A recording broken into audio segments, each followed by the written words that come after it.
Imagine this. The most powerful man in Europe, Napoleon Bonaparte, loses it all.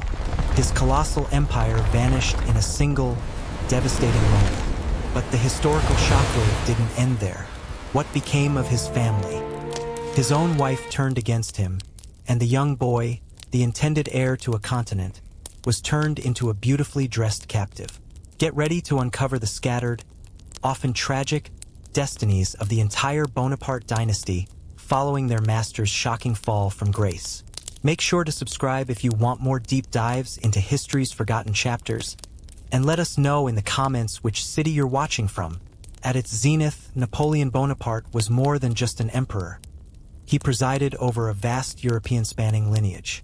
He had strategically placed his siblings on the thrones of Spain, Holland, Westphalia, and Naples. His revered mother was Madame Mère, and his infant son was the King of Rome, born to inherit this vast domain. The Bonapartes weren't merely a family. They were a political powerhouse that completely redrew the European map. However, in 1814 and finally in 1815, this magnificent engine shattered. Following Napoleon's definitive defeat at Waterloo and his subsequent transfer to the remote island of St. Helena, the victorious powers, Austria, Prussia, Russia, and Great Britain, set about systematically dismantling everything he had constructed. A major objective was ensuring the Bonaparte name could never again pose a threat to Europe's established monarchies. For Napoleon's immediate family, this collapse was more than a political setback. It was a deeply wounding, intensely personal disaster. They were dispersed across the globe, stripped of their accumulated titles, wealth, and sometimes even their liberty. Their subsequent lives became narratives of forced exile, private tragedy, and a desperate struggle to survive in the long shadow of a vanquished giant. This is the untold story of their survival.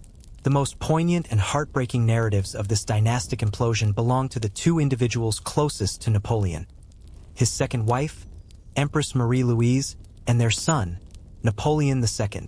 Marie-Louise was born an Austrian archduchess, the daughter of Napoleon's staunch rival, Emperor Franz I of Austria. Their 1810 marriage was a masterful diplomatic maneuver, intended to link the ambitious, self-made Bonapartes with the ancient, respected House of Habsburg. For a period, she served faithfully as empress, but when the empire dissolved in 1814, her loyalty faced the ultimate test. When Napoleon abdicated his throne, Marie-Louise and her toddler son fled Paris, seeking refuge at her father's court in Vienna. From his confinement on the tiny island of Elba, Napoleon wrote impassioned letters, imploring his wife and child to reunite with him. This reunion, however, was engineered never to happen.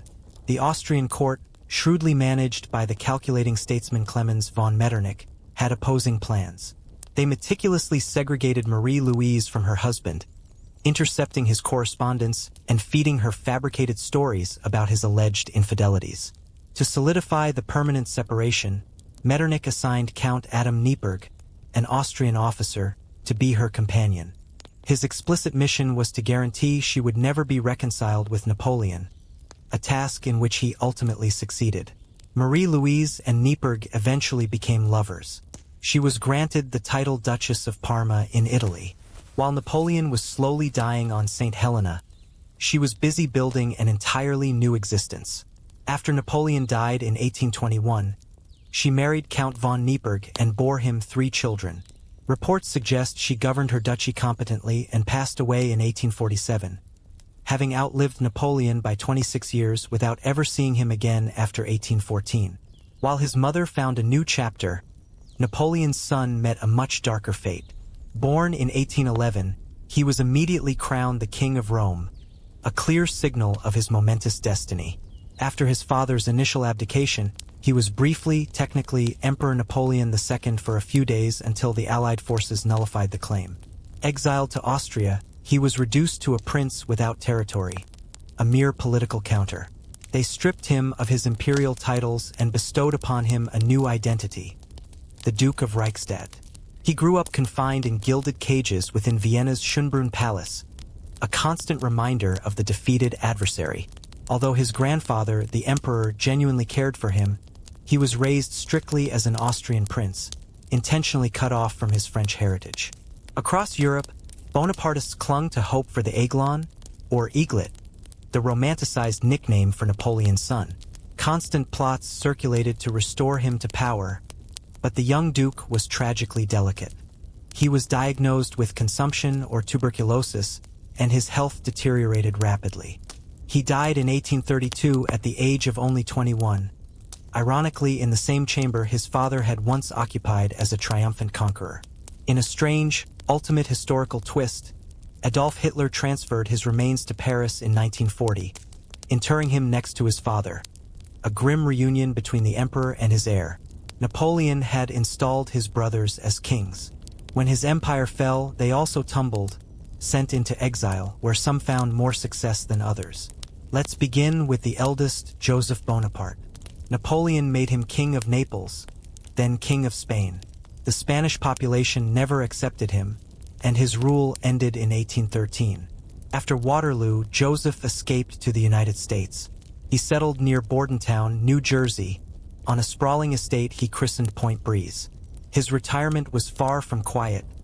Point Breeze became a cultural hub. His mansion was considered second only to the White House and housed one of the most remarkable private libraries in America, filled with European fine art. For over 15 years, the former King of Spain was one of New Jersey's most famous residents. There were even rumors that Mexican revolutionaries proposed making him their emperor, an offer he wisely declined. He eventually returned to Europe and died in 1844. His body was later interred in Les Invalides, alongside his brother. Next, Louis Bonaparte, whom Napoleon appointed King of Holland. Louis and his brother always had a strained relationship. He genuinely attempted to be a good monarch, learning Dutch and prioritizing his people's interests. This infuriated Napoleon, who forced him to abdicate in 1810. Louis spent the remainder of his life in exile, focusing on writing. But his saga features a massive sequel. His surviving son, Louis Napoleon, maintained the imperial family's dreams. Decades later, he would seize power, declaring himself Napoleon III and establishing the Second French Empire.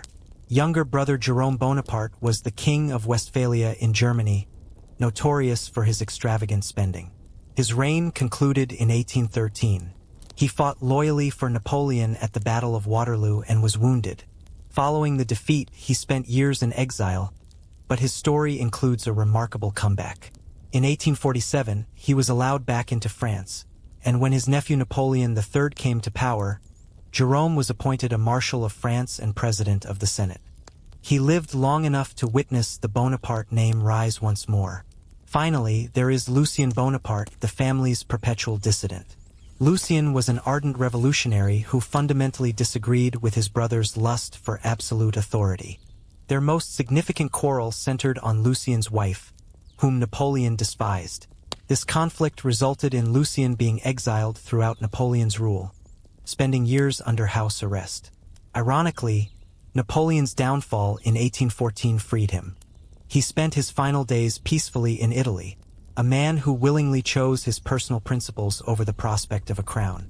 Napoleon's three sisters, Eliza, Pauline, and Caroline, were just as formidable and complex as their royal brothers.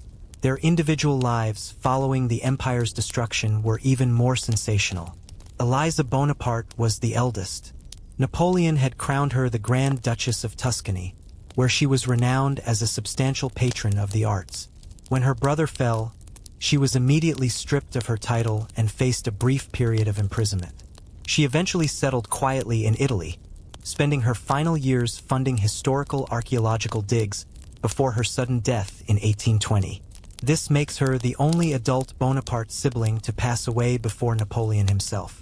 Then there was the famously beautiful and equally notorious Pauline Bonaparte, known more for her social calendar and romantic attachments than for serious political engagement, a tendency that frequently exasperated Napoleon. Yet, when it truly mattered, she demonstrated herself to be the most steadfast of all his siblings. After Napoleon's initial abdication, Pauline liquidated her own assets and became the only sister to visit him in exile on Elba, using her personal fortune to ensure his comfort. Following his final defeat, she relocated to Rome and tirelessly campaigned for his release from St. Helena. She died in 1825, just 4 short years after her cherished brother. In sharp contrast to Pauline's enduring loyalty is the story of Caroline Bonaparte, the youngest and arguably the most ambitious sister. She was married to the brilliant Marshal Joachim Murat, becoming the Queen of Naples. As Napoleon's authority began to fracture after the catastrophic Russian campaign, Caroline and Murat made a life-altering choice. Convinced her brother's reign was over, they committed the ultimate betrayal to safeguard their own throne. In 1814, Murat secretly allied with Austria, pledging to join the coalition against Napoleon. The treachery, however, proved futile. During Napoleon's stunning, brief return, Murat shrewdly switched sides again, attacked the Austrians, and was defeated. He was captured and swiftly executed by a firing squad. Caroline was forced into exile within the Austrian Empire, living under the modest title of the Countess of Lapona, an anagram for Napoli. She died in 1839, a heartbreaking symbol of how the unrestrained thirst for power ultimately fractured her family. Listen, the Bonaparte family saga is an absolute epic of relentless power, shocking betrayal, and unbelievable historical turns. If you like getting lost in these hidden corners of history, do us a huge favor. Subscribe to our channel and click on the notification bell. This is the only way we can continue bringing these compelling, forgotten stories to light. While Napoleon's only legitimate son tragically died without issue, it wasn't the end of the line. The secret history of the Bonaparte dynasty continued through his brothers and his acknowledged illegitimate children. Napoleon himself recognized at least 2 natural sons. The first was Charles Lion Denuel. The second, and more notable, was Count Alexander Kolana Waluski, whose mother was Napoleon's Polish mistress, Maria Waluska. Alexander went on to have a distinguished career, even serving as the French foreign minister under his cousin, Napoleon III. Both sons left descendants, meaning direct Bonaparte bloodlines are actively living today. However, the most significant continuation of the dynasty stems from Napoleon's brothers. The current official head of the House of Bonaparte is the young Jean-Christophe, Prince Napoleon. He is a direct male-line descendant of Jerome, Napoleon's youngest brother. A clear sign of the times, he now works as an investment manager in London, a world away from the imperial ambitions of his forebears. The family's descendants are dispersed across the globe, with Joseph Bonaparte's time in America leaving a distinct legacy. He had illegitimate daughters whose family lines continue to thrive in the United States. Caroline Bonaparte's son, Lucien Murat, also spent time in the U.S., marrying an American, and their descendants include the late American actor René Auberjonois. One of the most mind-blowing American connections comes from Jerome Bonaparte's first marriage. Before he married a European princess, Jerome secretly married a young woman from Baltimore named Elizabeth Patterson.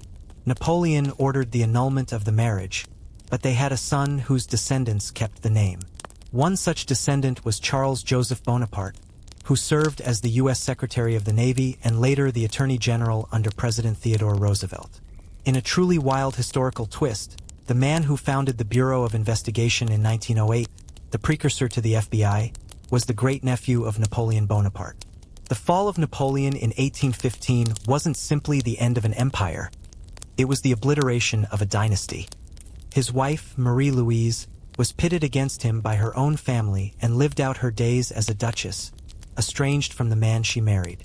His son and heir, Napoleon II, spent his short life as a captive prince, dying young before he could ever claim his father's legacy. For his brothers and sisters, the collapse was just as jarring. They were scattered from the royal courts of Europe to the raw lands of America, living as exiles. Some lived in quiet obscurity, others in surprising comfort, and one even survived long enough to witness the incredible return of the family to power. Their collective stories, a blend of tragedy, survival, loyalty, betrayal, and incredible resilience. From the golden cage in a Viennese palace to a sprawling estate in New Jersey, the Bonapartes found a way to endure in a world that no longer had thrones waiting for them. And yet, the bloodline continued. Today, descendants of this once mighty Corsican family live on, a quiet but living connection to one of the most dramatic chapters in world history. The name Bonaparte no longer commands armies, but it continues to resonate across generations, leaving a permanent imprint on history. Thank you for watching, and forget to subscribe for more historical videos like this.